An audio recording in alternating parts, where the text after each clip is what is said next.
राम राम राम सर्वेभ्यः। Welcome to learning to chant Srimanarayanam. Class 87, I think it's a revision class anyway.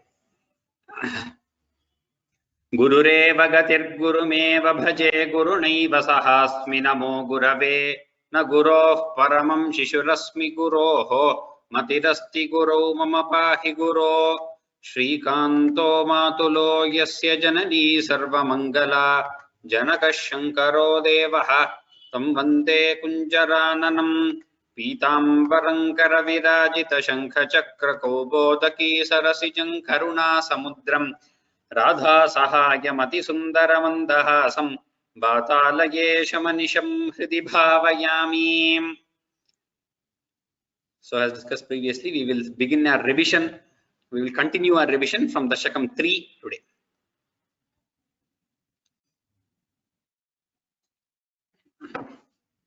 Spurti, Arjun and Ramya, you can take off with Dashakam 3.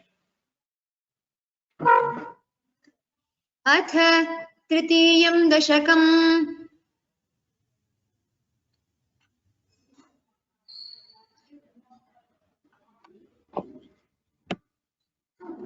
पठन्तो नामानि प्रमदभरसिन्धौ निपतिताः स्मरन्तो रूपन्ते वरद कथयन्तो गुणकथाः चरन्तो ये भक्तास्त्वयि खलु रमन्ते परममून् अहं धन्यान् मन्ये समधिगत सर्वाभिलषितान् गदक्लिष्टं कष्टं तव चरणसेवारसभरेऽप्यनासक्तं चित्तं भवति बत विष्णो कुरु दयां भवत्पादाम्भोजस्मरणरसिको नामनि वहान् अहं गायं कुहचन विवत्स्यामि विजने कृपाते जाता चेत् किमिव न हि लभ्यन्तनुभृतां मदीयक्लेशौघप्रशमनदशा नाम कियती न के लोकेऽस्मिन्न निशमयि शोकाभिरहिताः भवद्भक्ता मुक्ता सुखगतिमसक्ता विदधते मुनिप्रौढारूढा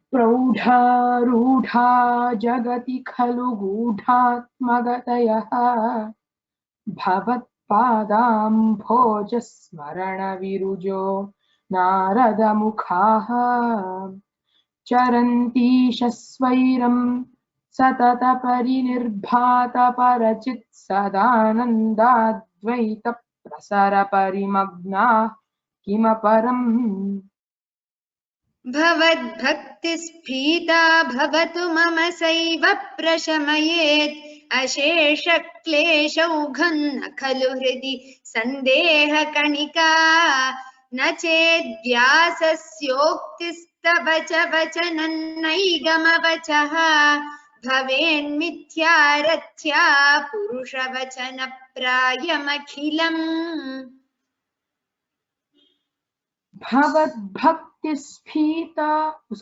भवद्भक्तिस्तावत् प्रमुखमधुरा त्वद्गुणरसात् किमप्यारूढा चेदखिल परिताप प्रशमनी पुनश्चान्ते स्वान्ते विमल परिबोधोदयमिलन् महानन्दाद्वैतं दिशति किमतः प्रार्थ्यमपरम् विधूय क्लेशान् मे कुरु चरणयुग्मं धृतरसं भवत्क्षेत्रप्राप्तौ करमपि च ते पूजनविधौ भवन्मूर्त्या लोके नयनमथ ते पादतुलसी परिघ्राणे घ्राणं श्रवणमपि ते चारुचरिते प्रभूताधिव्याधिप्रसभचलिते मामकहृदि त्वदीयं तद्रूपं परमरसचिद्रूपमुदीयात् उदञ्चद्रोमाञ्चो गलितबहुहर्षाश्रुणिवः यथा विस्मर्यासन् गुरुपशमपीडा परिभवान् मरुद्गेहाधीशत्वयि खलु पराञ्चोऽपि सुखिनः भवत्स्नेही सोऽहं सुबहु परितप्ये च किमिदम् अकीर्तिस्ते मा भूद्वरद गदभारं प्रशमयन् भवद्भक्तोत्तंसं झटिति कुरु मां कंसदमना किमुक्तैर्भूयोऽभिस्तव हि करुणायावदुदीयात् अहं तावद्देव प्रहितविविधार्थप्रलपितः पुरः क्लिप्ते पादे वरद तव नेष्यामि दिवसान् यथाशक्तिव्यक्तन्नतिनुतिनिषेवा विरचयन् इति श्रीमन्नारायणीये भक्तस्वरूपवर्णनं भक्तिप्रार्थना चेति तृतीयं दशकं समाप्तं नारायणाखिलगुरो भगवन्नमस्ते। राम राम राम स्फूर्ति। अथ चतुर्थं दशकं कल्यतां मम कुरुष्व तावतीं कल्यते भवदुपासनय्यया स्पष्टमष्टविधयोगचर्यया पुष्टया श्रुतव तुष्टिमाप्नुयाम्। ब्रह्मचर्य दृढतादिभिर्यमैः आप्लवादिनियमैश्च भाविताः कुर्महे दृढममी सुखासनं पङ्कजाद्यमपि वा भवत्पराः तारमन्तरनुचिन्त्य सन्ततं प्राणवायुमभियम्य निर्मलाः इन्द्रियाणि विषयादथापहृत्या स्महे भवदुपासनोन्मुखाः। अस्फुटे वपुषिते प्रयत्नतः धारयेमधिषणां मुहुर्मुहुः तेन भक्तिरसमन्तरार्द्रताम् उद्वहेम भवदङ्घ्रिचिन्तकाः। विस्फुटावयवभेदसुन्दरं त्वद्वपुः सुचिरशीलनावशात् अश्रमं मनसि चिन्तयामहे ध्यानयोगनिरतास्त्वदाश्रयाः। ध्यायतां सकलमूर्तिमीदृशीम् उन्मिषन्मधुरता हृदात्मनाम् सान्द्रमोदरसरूपमान्तरं ब्रह्मरूपमयितेव भासते। तत्समास्वदनरूपिणीं स्थितिं त्वत्समाधिमयि विश्वनायक आश्रिताः पुनरतः परिच्युतौ आरभेमहि च धारणादिकम्। इत्थमभ्यसननिर्भरोल्लसत् त्वत्परात्मसुखकल्पितोत्सवाः मुक्तभक्तकुलमौलिताङ्गदाः सञ्चरेम शुकनारदादिवत्। त्वत्समाधिविजये तु यः पुनः मंशुमोक्षरसिकः क्रमेण वा योगवश्यमनिलं षडाश्रयैः उन्नयत्यजसुषुम्नयाशनैः। लिङ्गदेहमपि सन्त्यजन्नथः लीयते त्वयि परे निराग्रहः ऊर्ध्वलोककुतुकीतुमूर्धतः सार्धमेव करणैर्निरीयते। अग्निवासरवलर्क्षपक्षगैः उत्तरायणजुषा च दैवतैः प्रापितोरविपदं भवत्परः मोदवान् ध्रुवपदान्तमीयते। आस्थितोऽधमहरालये यदा शेषवक्त्रदहनोष्मणार्द्यते ईयते भवदुपाश्रयस्तदा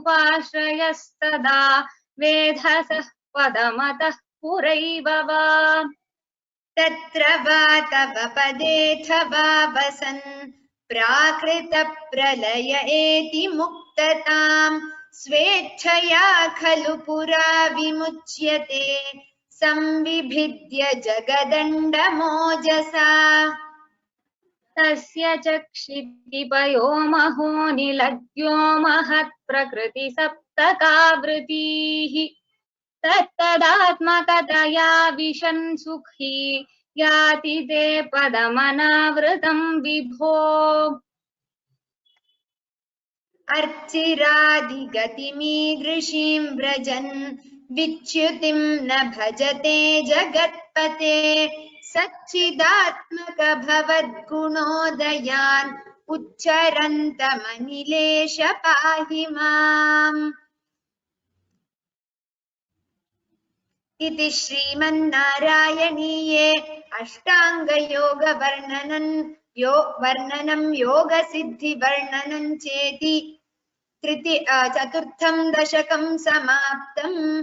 नारायणाखिल गुरो भगवन्नमस्ते।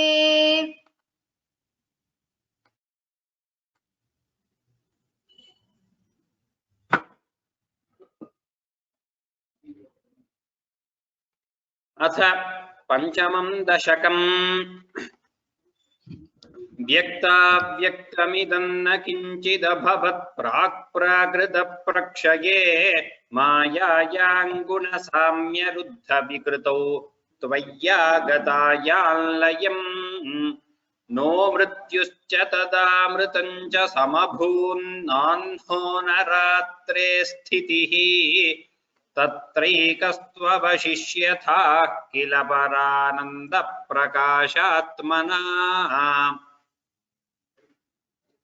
कालः कर्म गुणाश्च जीवनिवः विश्वं च कार्यं विभो चिल्लीलारतिमेयुषि त्वयि तदा निर्लीनता माययुः तेषान्नैव वदन्त्यसत्त्वमयि भोः शक्त्यात्मना तिष्ठताम् नो चेत् किं गगनप्रसूनसदृशां भूयो भवेत् सम्भवः एवं च द्विपरार्धकालविगता वीक्ष्यांसि सृक्षात्मिकाम् बिभ्राणे त्वयि चुक्षुभे त्रिभुवनी भावाय माया स्वयम् मायातः खलु कालशक्तिरखिला दृष्टं स्वभावोऽपि च प्रादुर्भूय गुणान् विकास्य विदधुस्तस्याः सहायक्रियाम्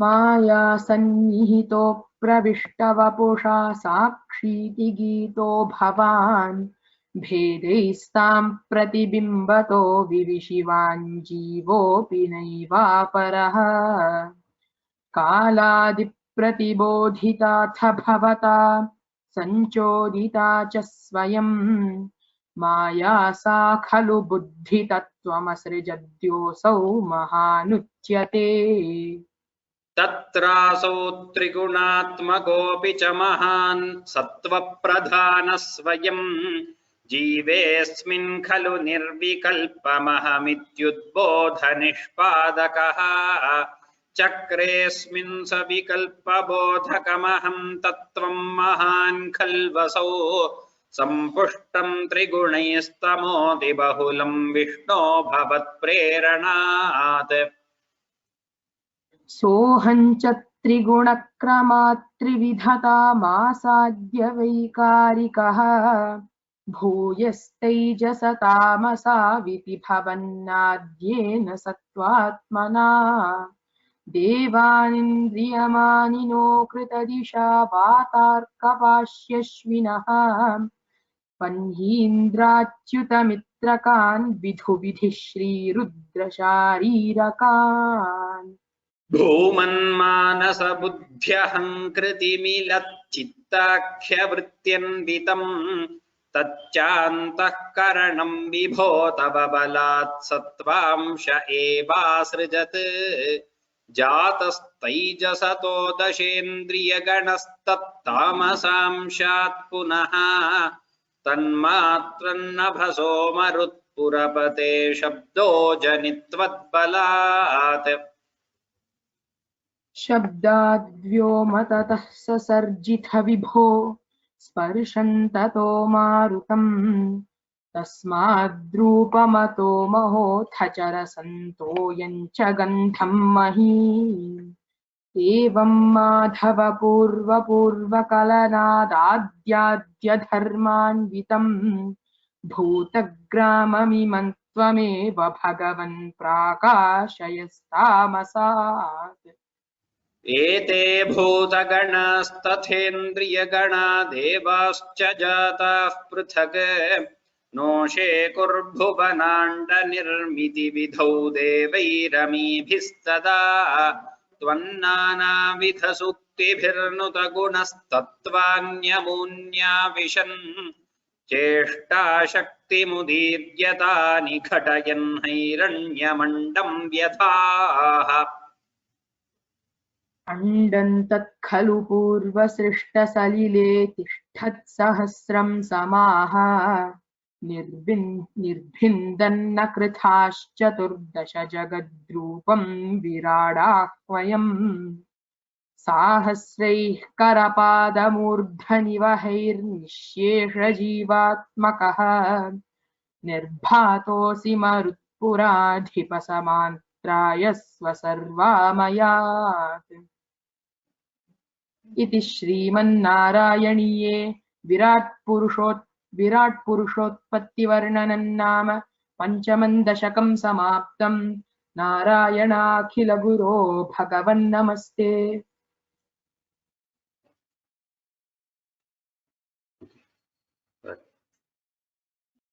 षष्ठं दशकम् I'll just catch षष्ठं दशकम्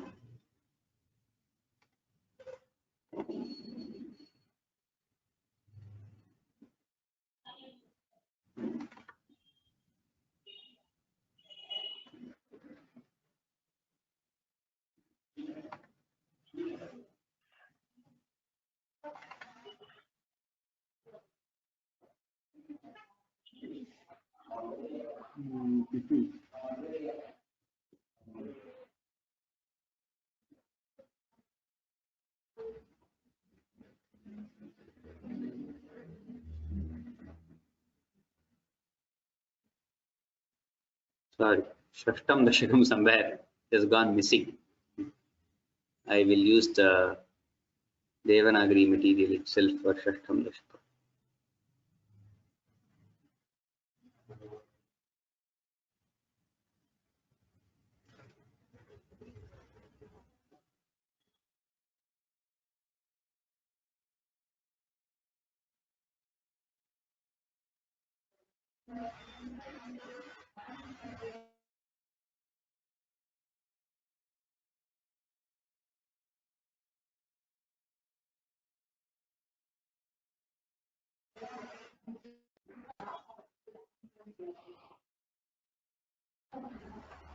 षष्ठं दशकम्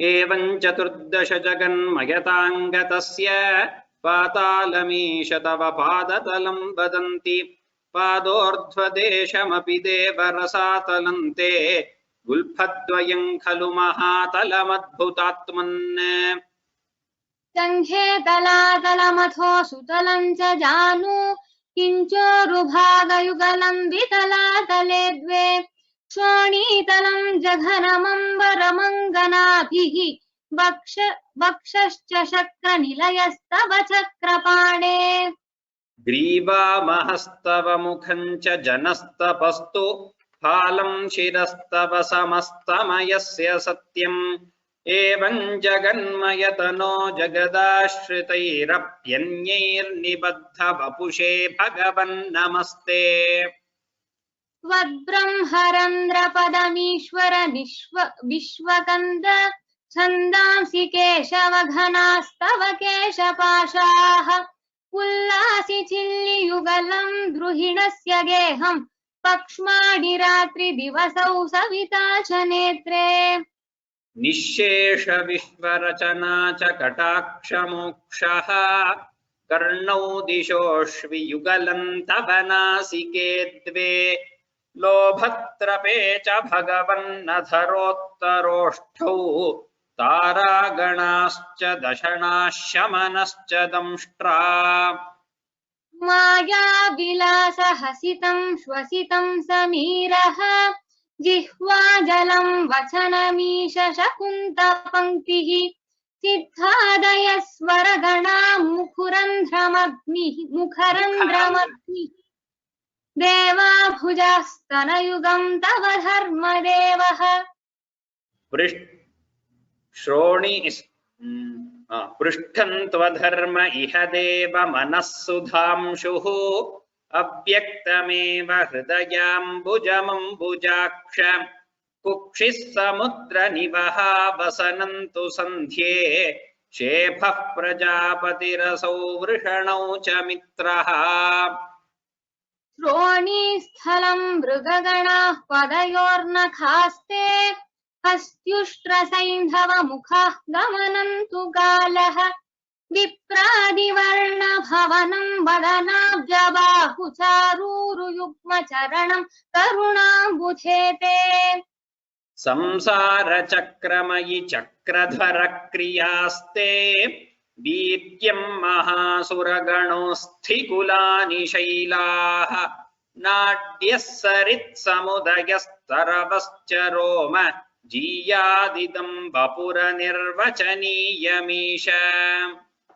ईदृग्जगन्मयवपुस्तव कर्मभाजां कर्मावसानसमये स्मरणीयमाहुः तस्यान्तरात्मवपुषे विमलात्मने ते वातालयाधिपनमोऽस्तु निरुन्धिरोगान् इति श्रीमन्नारायणीये विराट् स्वरूपवर्णनं नाम षष्ठं दशकं समाप्तम् नारायणाखिल गुरो भगवन्नमस्ते।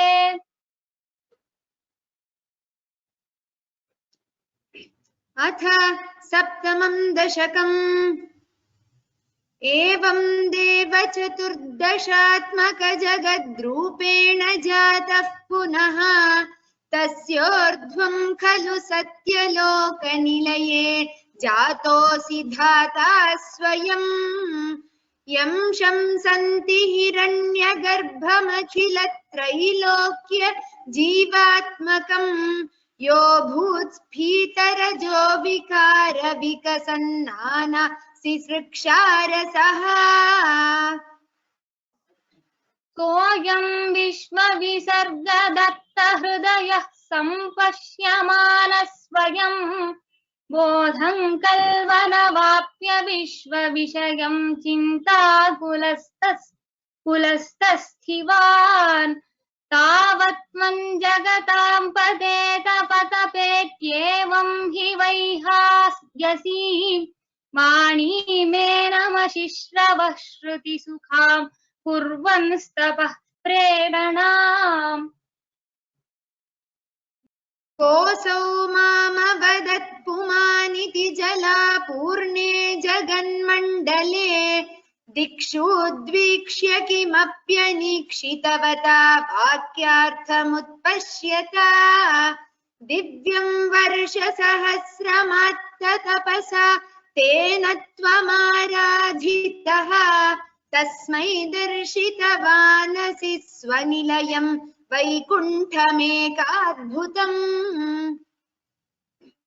माया यत्र कदापि नो विकुरुते भाते जगत्यो बहिः शोकक्रोधविमोहसाध्वसमुखा भावास्तु दूरं गताः सान्द्रानन्दझरी च यत्र परमज्योतिः प्रकाशात्मके तत्ते धाम विभावितं विजयते वैकुण्ठरूपं विभो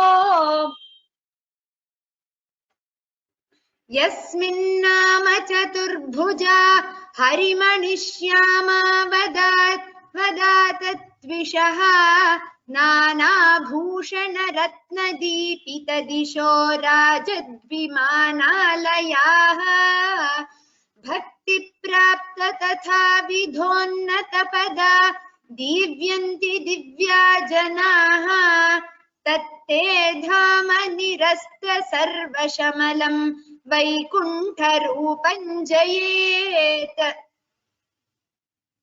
नानादिव्यवधूजनैरभिवृता विद्युल्लता तुल्यया विश्वोन्मादनहृद्यगात्रलतया विद्योतिता शान्तरा त्वत्पादाम्बुजसौरभैककुतुका लक्ष्मी स्वयं लक्ष्यते यस्मिन् विस्मयनीय दिव्यविभवं तत्ते पदं देहि मे। तत्रैवं प्रतिदर्शिते निजपदे रत्नासनाध्यासितं भास्वत्कोटिलसत्किरीटकटकाद्या कल्पदीप्राकृति श्रीवत्साङ्कितमात्तकौस्तुभमणिच्छायारुणं कारणं विश्वेषां तव रूपमैक्षत विधिस्तत्ते विभो भातु मे।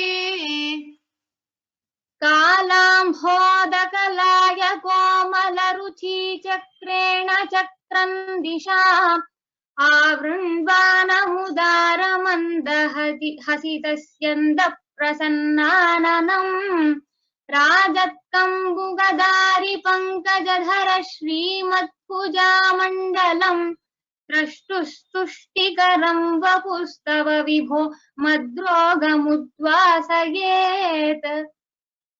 दृष्ट्वा संभृत संभ्रमः कमलभूस्त्वत्पाद पाथोरुहे हर्षावेशवशं वदो निपतितः प्रीत्या कृतार्थी भवन् जानास्येव मनीषितं मम विभो ज्ञानं तदापादय द्वैताद्वैत भवत्स्वरूप परमित्याचष्टतं त्वां भजे।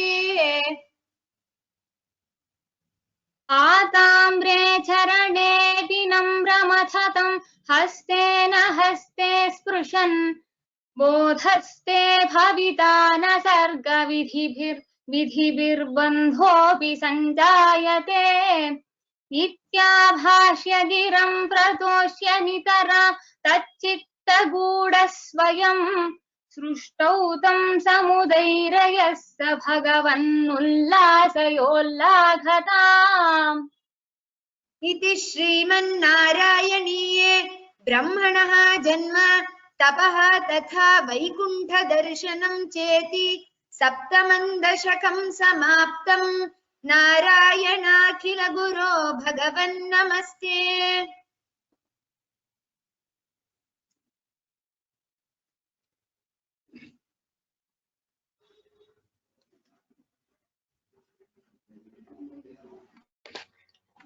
अथ अष्टमं दशकम्।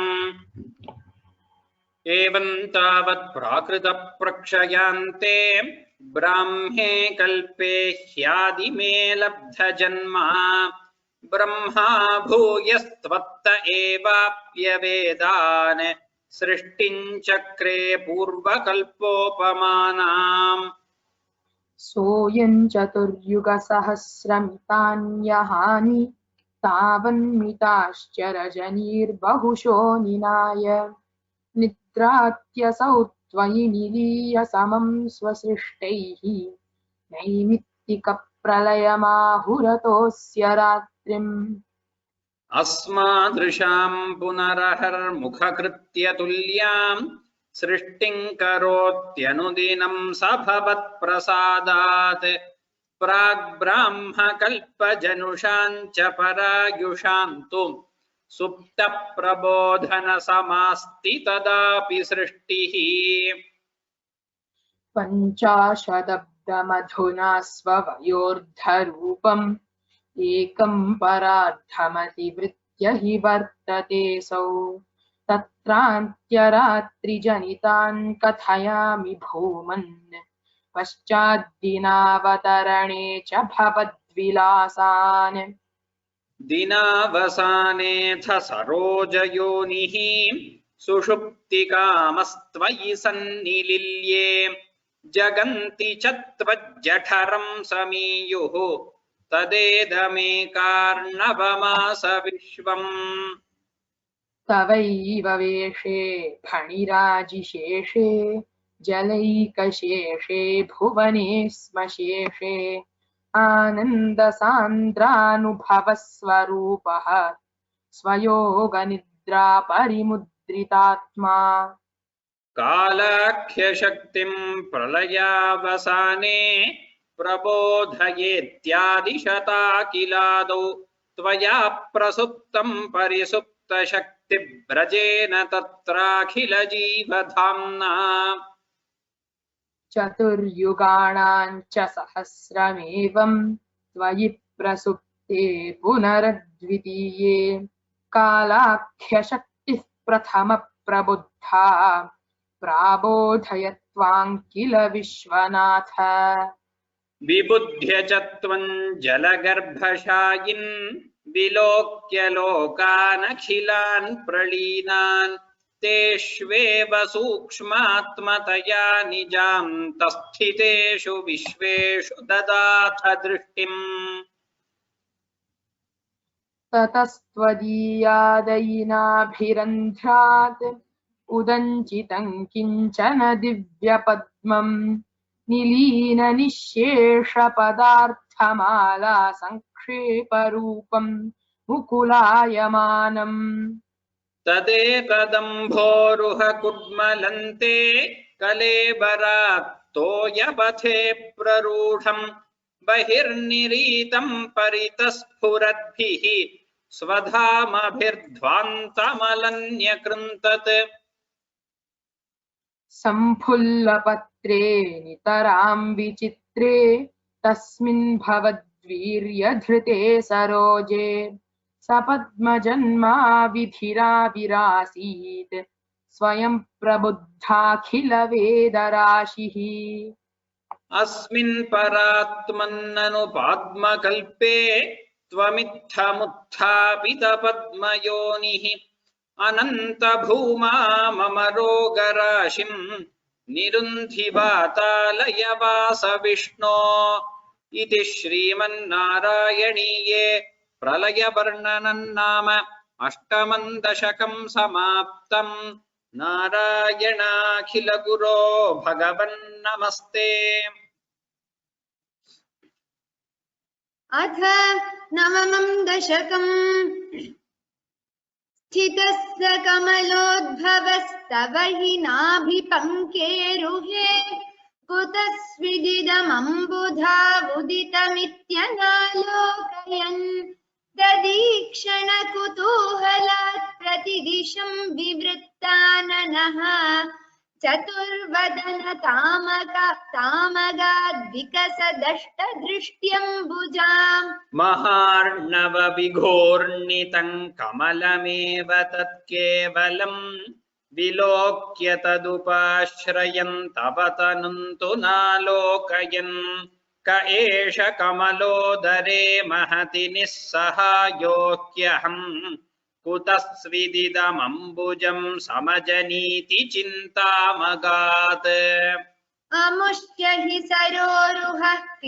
सरोरुहः किमपि कारणं सम्भवेत् इति स्म कृतनिश्चयः स खलु नालरन्ध्राध्वना स्वयोगबलविद्यया समवरूढवान् प्रौढधीः त्वदीयमतिमोहनं न तु कलेबरं दृष्टवान् ततः सकलनालिका विवरमर्गगोमर्गयन् प्रयस्य शतवत्सरं किमपि नैव सन्दृष्टवान् निवृत्य कमलोदरे सुखनिषण्ण एकाग्रधीः समाधिबलमादधे भवदनुग्रहैकाग्रही शतेन परिवत्सरैर्दृढसमाधिबन्धोल्लसत्प्रबोधविशदीकृतः कृतः स खलु पद्मिनी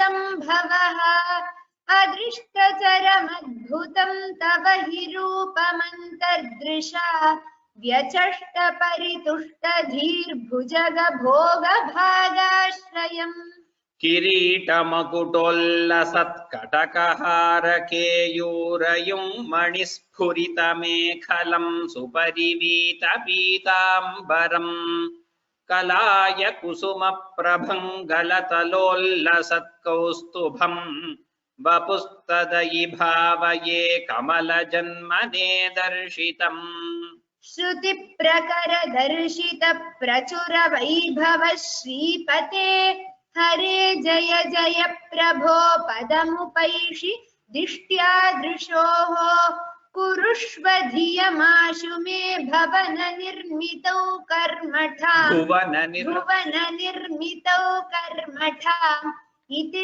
द्रुहिण वर्णित स्वगुण बह्मिमा पाहि माम् लभस्व भुवनत्रयी रचन दक्षतामक्षताम् गृहाणमदनुग्रहं कुरु तपश्च भूयो विधे भवत्वखिल साधनी मयि च भक्तिरत्युत्कटेत्युदीर्य गिरमादधा मुदित चेतसंवेधसम् शतं कृततपास्ततः स खलु दिव्य संवत्सरान् अवाप्य च तपोबलं मतिबलं च पूर्वाधिकम् उदीक्ष्य किल कंपितं पयसि पंकजं वायुना भवद्बल विजृम्भितः पवनपाथस्तीपीतवान् तवैव कृपया पुनः सरसिजेन तेनैव सह प्रकल्प्य भुवनत्रयीं प्रववृते प्रजानिर्मितौ तथाविध कृपाभरो गुरुमरुत्पुराधीश्वर त्वमाशु परिपाहि मां गुरुदयोक्षितैरीक्षितैः इति श्रीमन्नारायणीये जगत्सृष्टिवर्णनं नाम नवमं दशकं समाप्तम् नारायणाखिल गुरो भगवन्नमस्ते।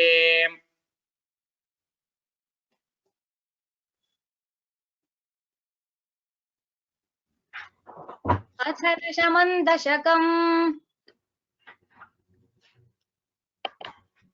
वैकुण्ठवर्धितबलोऽथ भवत्प्रसादात् अम्भोजयोनिरसृजत् किल जीवदेहान् स्थास्नूनि भूरुहमयानि तथातिरश्च जातिं मनुष्यनिवहानपि देवभेदान् मिथ्याग्रहास्मि मतिरागविकोपभीतिः अज्ञानवृत्तिमिति पञ्चविधां ससृष्ट्वा उद्दामतामसपदार्थविधानदूनः तेने त्वदीयचरणस्मरणौ विशुद्ध्यै तावत् ससर्ज मनसा सनकं सनन्दं भूयः सनातनमुनिं च सनत्कुमारं ते सृष्टिकर्मणि तु तेन नियुज्यमानाः त्वत्पादभक्तिरसिका जगृहुर्नवाणी।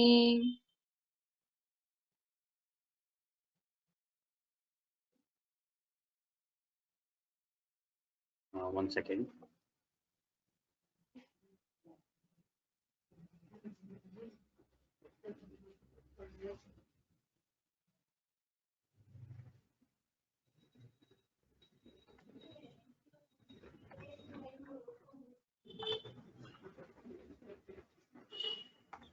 Yes, Arjun, continue. तावत् प्रकोपमुदितं प्रतिरुन्धतोऽस्य भ्रूमध्यतो जनिमृडो भवदेकदेशः नामानि मे कुरु पदानि च विरिञ्चेत्यादौ रुरोद किल तेन स रुद्रनामा एकादशाह्वयतया च विभिन्नरूपं रुद्रं विधाय दयिता वनिताश्च दत्त्वा तावन्त्यदत्त च पदानि भवत्प्रणुन्नः प्राह प्रजा विरचनाय च सादरन्तम् रुद्राभिसृष्टभयदाकृतिरुद्रसङ्घसम्पूर्यमाण भुवनत्रयभीतचेताः मामाक् प्रजासृजत पश्चरमङ्गलायेत्याचष्टतं कमलभूर्भवदीरितात्मा तस्याथ सर्गरसिकस्य मरीचिरात्रिः तत्राङ्गिराः क्रतुमुनिः पुलः पुलस्त्यः अङ्गादजायत भृगुश्च वसिष्ठदक्षौ श्रीनारदश्च भगवन् भवदङ्घ्रिदासः धर्माधिकानभिसृजन्नथ कर्दमञ्च वाणीं विधाय विधिरङ्गजसङ्कुलोऽभूत् त्वद्बोधितैः सनकदक्षमुखैस्तनूजैः उद्बोधितश्च विररामतमो विमुञ्चन् वेदान् पुराणनिवहानपि सर्वविद्याः कुर्वन्निजानन गणाच्च दुराननोऽसौ पुत्रेषु तेषु विनिधाय ससर्गवृद्धिम् अप्राप्नुवंस्तव पदाम्बुजमाश्रितोऽभूत् जानन्नुपायमथ देहमजो विभज्य स्त्रीपुंसभावमभजन्मनु तद्वधूभ्यां ताभ्यां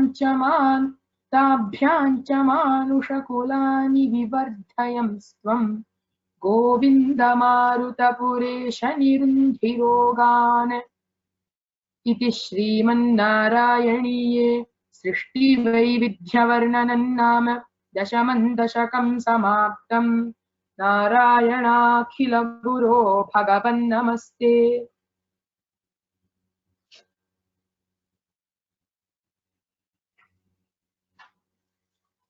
अथ एकादशं दशकम् क्रमेण सर्गे परिवर्धमाने कदापि दिव्याः सनकादयस्ते भवद्विलोकाय विकुण्ठलोकं प्रपेदिरे मारुतमन्दिरेश मनोज्ञनैश्रेयसकाननाद्यैः अनेकवापी मणिमन्दिरैश्च अनूपमन्तं भवतो निकेतं मुनीश्वराः प्रापुरतीतकक्ष्याः भवद्दिदृक्षोन् भवनं दिदिक्षोन् द्वास्थौ जयस्तान् विजयोऽप्यरुन्धाम् तेषां च चित्ते पदमापकोपः सर्वं भवत्प्रेरणयैव भूमन् वैकुण्ठलोकानुचितप्रचेष्टौ कष्टौ युवान् दैत्यगतिं भजेतम् इति प्रशप्तौ भवदाश्रयौ तौ हरिस्मृतिर्नोस्त्विति नेमतुस्तान् तदेतदाज्ञाय भवानवाप्तः सहैव लक्ष्म्या बहिरम्बुजाक्ष खगेश्वरां सार्पितचारुबाहुः आनन्दयंस्तानभिराममूर्त्या प्रसाद्य गीर्भिस्तुवतो मुनीन्द्रान् अनन्यनाथावथ पार्षदौ तौ संरम्भयोगेन भवैस्त्रिभिर्माम् उपेतमित्यात्तकृपञ्जगादीः त्वदीयभृत्यावथ काश्यपात्तौ सुरारिवीरावुदितौ द्वौ सन्ध्या समुत्पादनकष्टचेष्टौ यमौ च लोकस्य यमाभिवान्यौ। हिरण्यपूर्वः कशिपुः किलैकः परो हिरण्याक्ष इति प्रतीतः उभौ भवन्नाथमशेषलोकम् रुषान्यरुन्धान्निजवासनान्धौ। तयोर्हिरण्याक्ष महासुरेन्द्रः रणाय अनवाप्तवैरी भवत्प्रियां क्ष्मां सलिले निमज्य चचार गर्वाद्विनदन् गदावान्। ततो जलेशात् सदृशं भवन्तं निशम्य बभ्रामगवेषयन् स्वाम् भक्तैकदृश्यः सकृपानिधे त्वं निरुन्धिरोगान् मरुदालयेश। इति श्रीमन्नारायणीये सनकादीनां वैकुण्ठदर्शनं हिरण्याक्षस्य तथा हिरण्यकशिपोः जननं चेति 11 दशकं समाप्तं। नारायणाखिल गुरो भगवन्नमस्ते। अथ द्वादशं दशकम् स्वायम्भुवो मनुरथो जनसर्गशीलः दृष्ट्वा महीमसमये सलिले निमग्नां स्रष्टारमापशरणं भवदङ्घ्रिसेवा तुष्टाशयं मुनिजनैः सह सत्यलोके। कष्टं प्रजाः सृजति मय्यवनिर्निमग्ना स्थानं सरोज भव कल्पय तत्प्रजानाम् इत्येवमेष कथितो मनुना स्वयंभूः अम्भोरुहाक्ष तव पादयुगं व्यचिन्तीत्। हा हा विभो जलमहन्यपिबं पुरस्तात् अद्यापि मज्जति मही किमहं करोमि इत्थं त्वदङ्घ्रियुगलं शरणं यतोऽस्य नासापुटात् समभवः शिशुकोलरूपी। अङ्गुष्ठमात्र वपुरुत्पतितः पुरस्तात् भूयोऽथ कुम्भि सदृशः समजृम्भतास्त्वम् अभ्रेदधादिधमुदीक्ष्य भवन्तमुच्चैः विस्मेरतां विधिरगात् सह सूनुविश्वैः। कोऽसावचिन्त्य महिमा किटिरुत्थितो मे नासापुटात् किमु भवेदजितस्य माया इत्थं विचिन्तयति धातरि शैलमात्रः सद्यो भवन् किल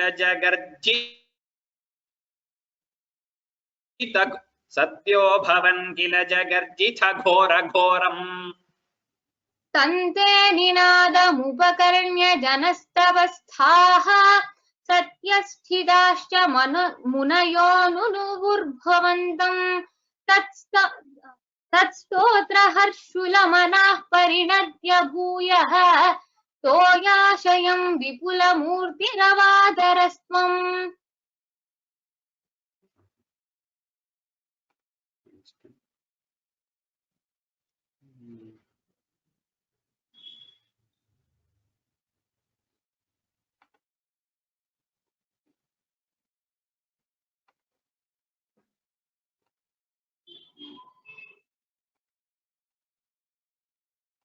ऊर्ध्वप्रसारि परिधूम्रविधूतरोमा प्रोत्क्षिप्तवालधिरवाङ्मुखघोरघोणः तूर्णप्रदीर्णजलदः परिघूर्णदक्ष्णा स्तोतॄन्मुनीन् शिशिरयन्नवतेरिथत्वम्।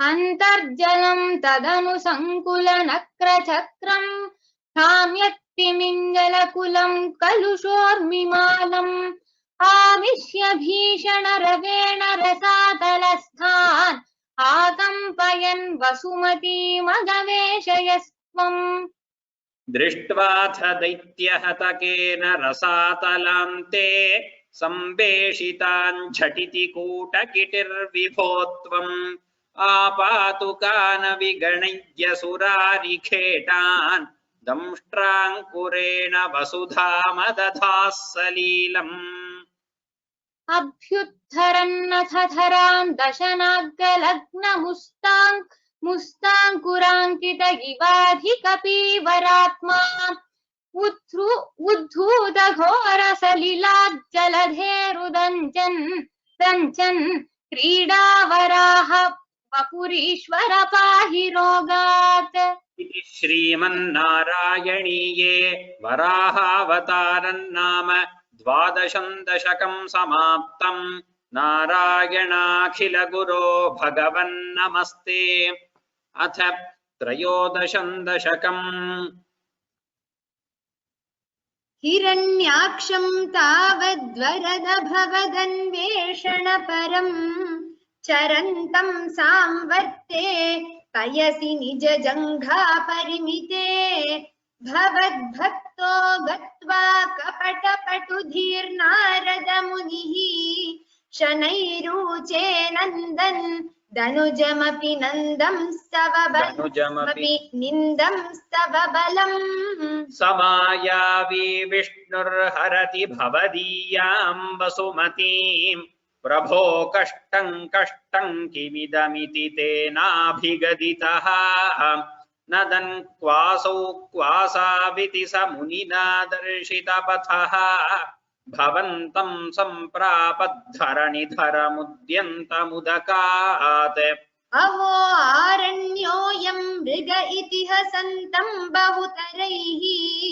दुरुक्तैर्विध्यन्तं दितिसुतमवज्ञाय भगवन् महीं दृष्ट्वा दंष्ट्राशिरसि चकितां स्वेन महसा पयोधावाधाय प्रसभमुदयुङ्क्था मृधविधौ गदापाणौ दैत्ये त्वमपि हि गृहीतोन्नतगदः नियुद्धेन क्रीडन् घटघटरवोद्घुष्टवियता रणालोकोत्सुक्यान्मिलति सुरसङ्घे द्रुतममुम् निरुन्ध्याः सन्ध्यातः प्रथममिति धात्रा जगदिशे गदोन्मर्दे तस्मिंस्तव खलु गदायां दितिभुवः गदाघाताद् भूमौ झटिति पतितायामः भोः मृदुस्मेरास्यस्त्वं धनुजकुलनिर्मूलनचनम् अचणं महाचक्रं स्मृत्वा करभुवि दधानोरुचिषे ततः शूलङ्कालप्रतिमरुषि दैत्ये विसृजति त्वयिच्छिन्दत्येन करकलितचक्रप्रहरणात् समारुष्टो मुष्ट्या स खलु वितुदंस्त्वां समतनोत् गलन्माये मायास्त्वयि किल जगन्मोहनकरीः भवच्चक्रज्योतिष्कणलवनिपातेन विधुते ततो मायाचक्रे वितत घनरोषान्धमनसम् गरिष्ठाभिर्मुष्टिप्रहृतिभिरभिघ्नन्तमसुरम् स्वपादाङ्गुष्ठेन श्रवणपदमूले निरवधिः महाकायः सोऽयं तव चरणपातप्रमथितः गलद्रक्तो वक्त्रादपतदृशिभिः श्लाघितहतिः तदा त्वामुद्दामप्रमदभरविद्योतिहृदयाः मुनीन्द्राः सान्द्राभिस्तुतिभिरनुवन्नध्वरतनुम् त्वचिच्छन्दो रोमस्वपि कुशगणश्चक्षुषि घृतम् चतुर्होतारोङ्घ्रौ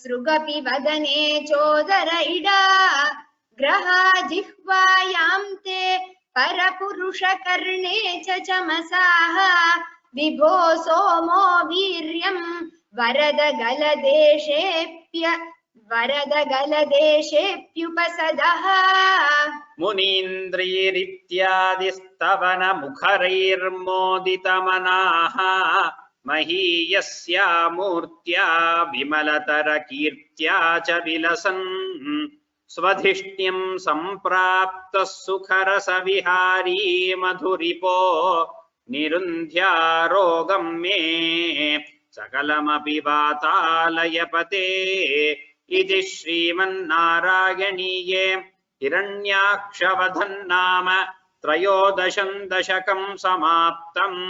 नारायणाखिलगुरो भगवन्नमस्ते।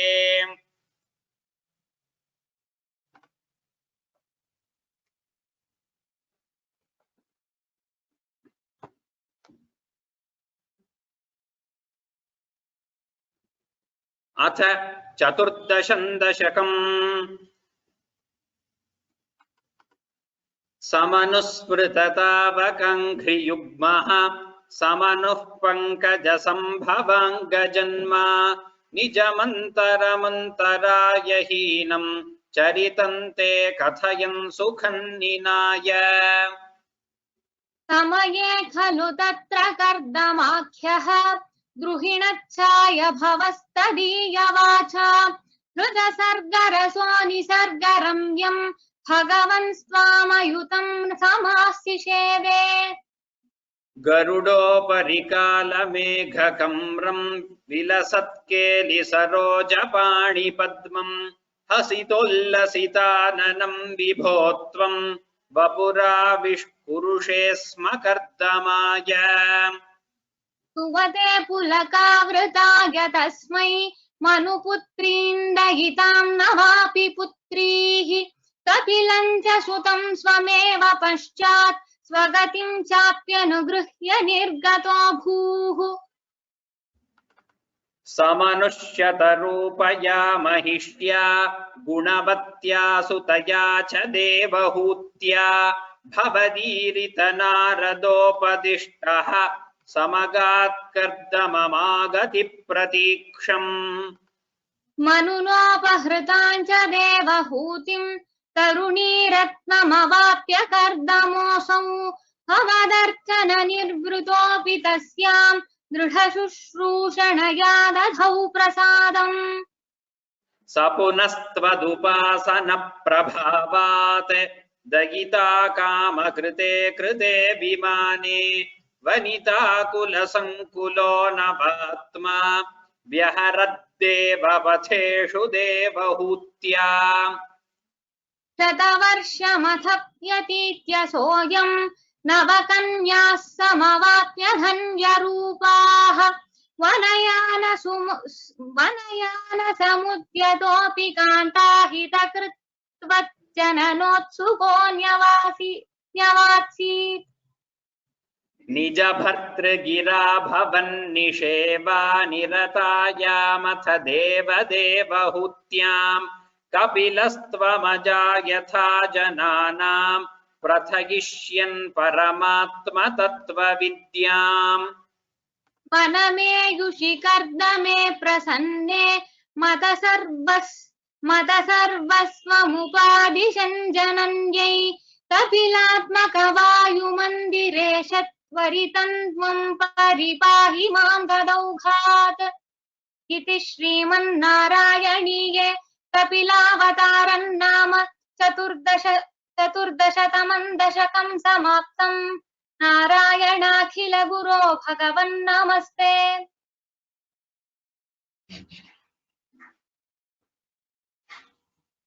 अथ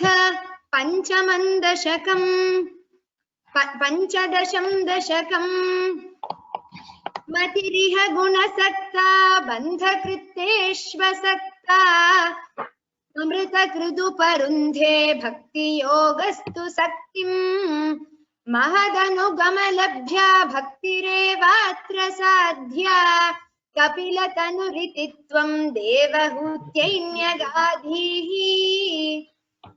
प्रकृतिमहदहङ्काराश्च मात्राश्च भूतान्यपि हृदपि दशाक्षी पूरुषः पञ्चविंशः इति विदितविभागो मुच्यते सौ प्रकृत्या कपिलतनुरिति त्वं देवहूत्यैन्यगादीः प्रकृतिगत गुणौघैर्नाज्यते पूरुषोऽयम् यदि तु सजति तस्यां तद्गुणास्तं भजेरन् मदनुभजन तत्त्वालोचनैः साप्यपेयात् कपिलतनुरिति त्वं देवहूत्यैन्यगादीः विमलमतिरुपात्तैरासनाद्यैर्मदङ्गम् गरुडसमधिरूढम् दिव्यभूषायुधाङ्कम् रुचितुलिततमालं शीलयेतानुवेलम् कपिलतनुरिति त्वं देवहूत्यैन्यगादीः मम गुणगणलीला कर्णनैः कीर्तनाद्यैः मयि सुरसरिदोघप्रख्यचित्तानुवृत्तिः भवति परमभक्तिः सा हि मृत्योर्विजेत्री कपिलतनुरिति त्वं देवहूत्यैन्यगादीः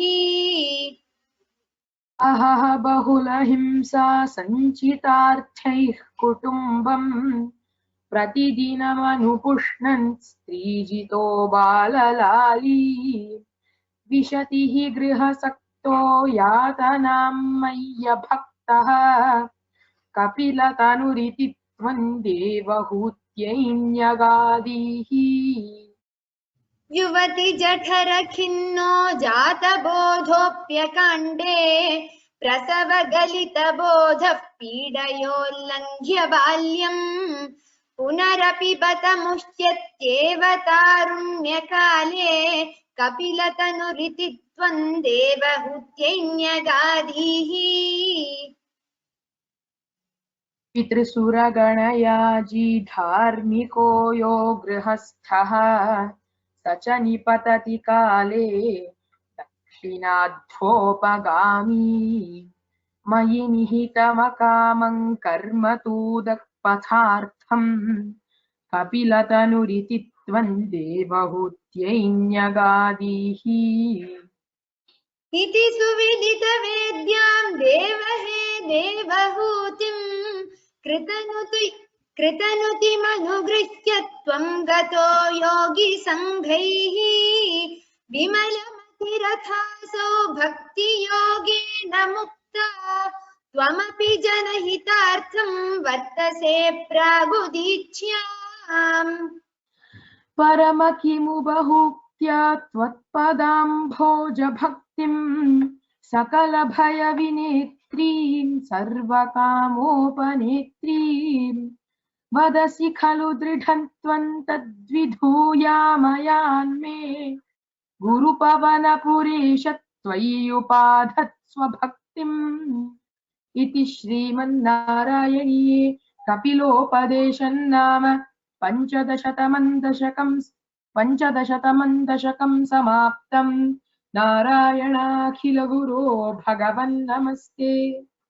Ram Ram Ram Sarvebhyah. The Chaturdasham and Panchadasham, there is no tamam. This is the old script, so it is still, the tamam is there. I should take it out probably.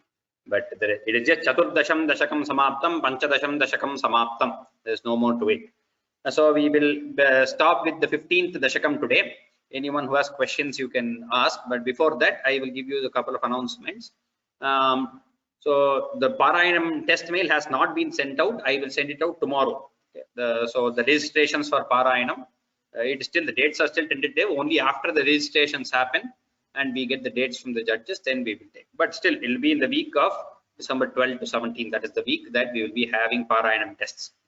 So since I think this will take another 3 sessions for the revision to get over, but still, so that will go after the Parayanam test also. So today is 27th, the 4th December and 11th December, we will have the next 2 revision tests, and maybe 18th December also, whatever is remaining. Hopefully, maybe a few dashakams will be remaining, and we will start with the new shlokas also that are there. tomorrow we will have discourse session from wherever from Ambarish Charitra. We finished Vamanavatara and Matsyavatara last week on Sunday. Tomorrow we will have Ambarish Charitram and Ramavatara mostly. I will send out the mail for that also tonight.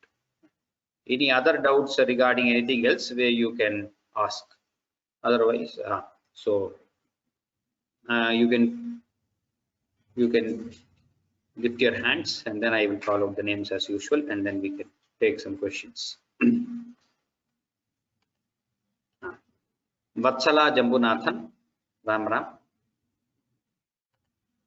And then Panchanadam Mahodaya. Vatsala Jambunathan.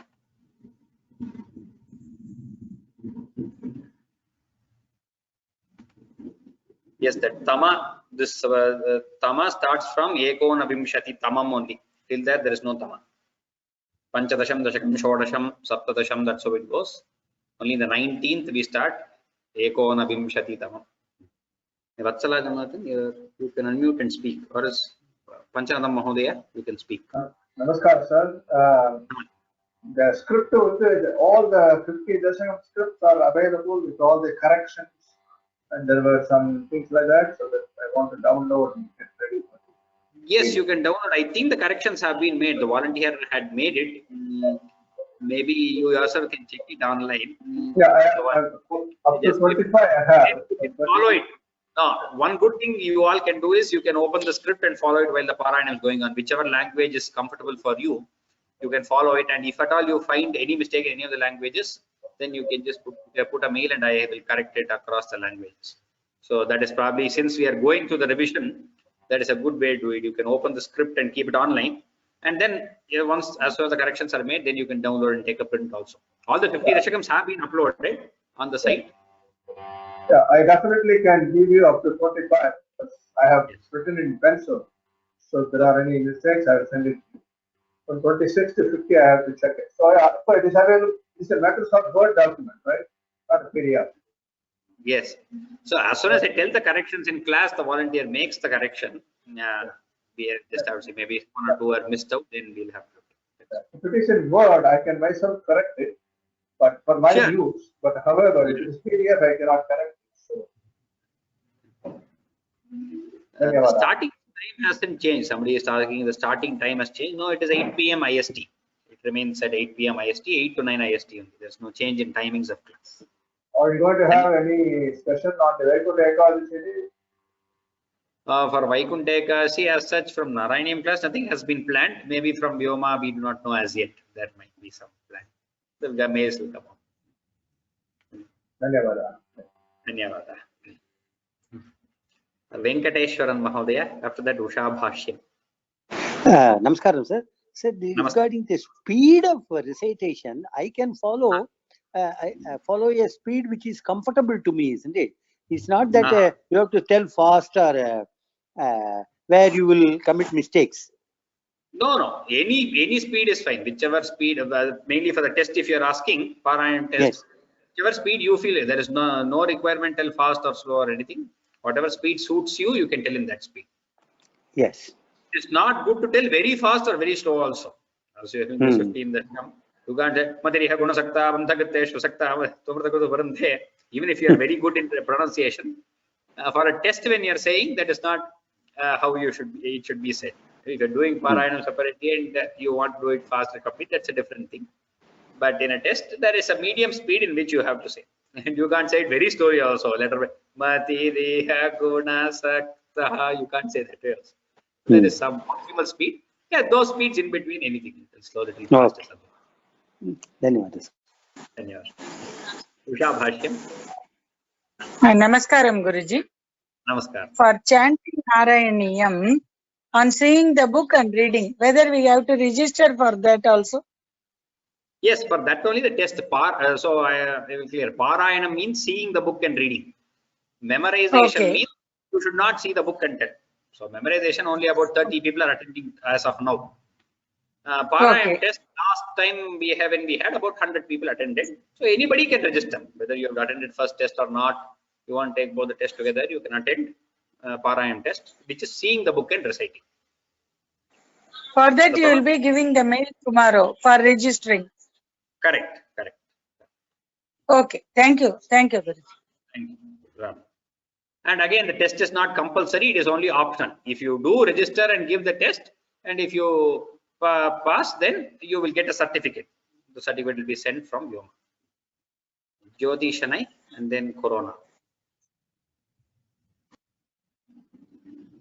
Ram Ram Guruji. Ram Ram.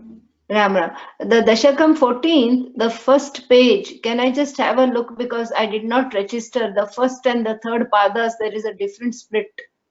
So I'll just register it. Yes, here. 14.1. And yeah, the front page where the letters, there is a script, you know, Yeah. when you say so many letters, yeah. 11 letters in first and third padas and 12 letters in second and fourth. I thought Vasanta Malika is 14 letters, no? That is Vasanta Tilaka.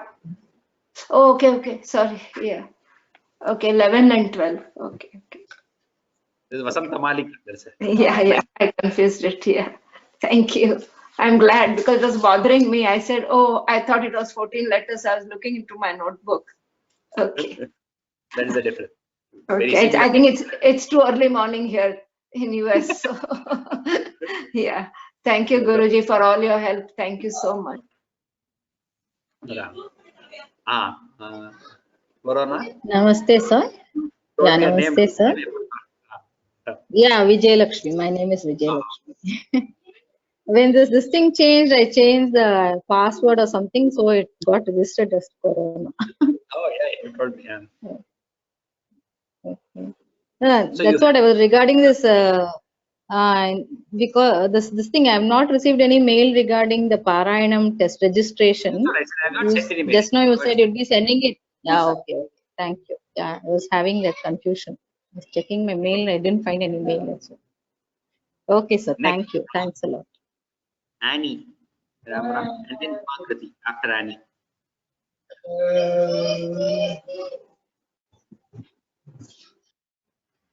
Annie, is there someone like that? Okay. If not, Uma Kriti, I have unmuted you, I think. Uma Kriti or Annie, either of you can unmute yourself and speak. You have raised your hands. Ram Ram. All others have taken questions. If not, anyway, tomorrow is the discourse session. We will see you all there. I hope YouTube live discourse is fine with everyone. It will be in English only, as usual. You can share it with everyone who. Uma Kriti. Namaste Mahodaya. Namaste. Ram Ram. Parayan test 1 na attend pannirnen, but I have not received any certificate. Is there any marks, minimum marks or maximum marks for that? The marks of everyone has been announced on the site. I hope, and certificates also have been sent out. You can see the site. I have not received any certificate. That's why I am asking. Mail supported Vyoma Labs. First, look at the marks. Everybody's marks has been not only Yes. it is not. So look at the marks and then mail supported Vyoma Labs. Oh, okay. Thank you, Mahodaya. Thank you. Ram Ram Ram सर्वेभ्यः शुभरात्रिः अग्रिमसप्ताहान्ते शनिवासरे द्रक्ष्यामः श्वः उपन्यासे अपि द्रक्ष्यामः नारायणाखिल गुरो भगवन् नमस्ते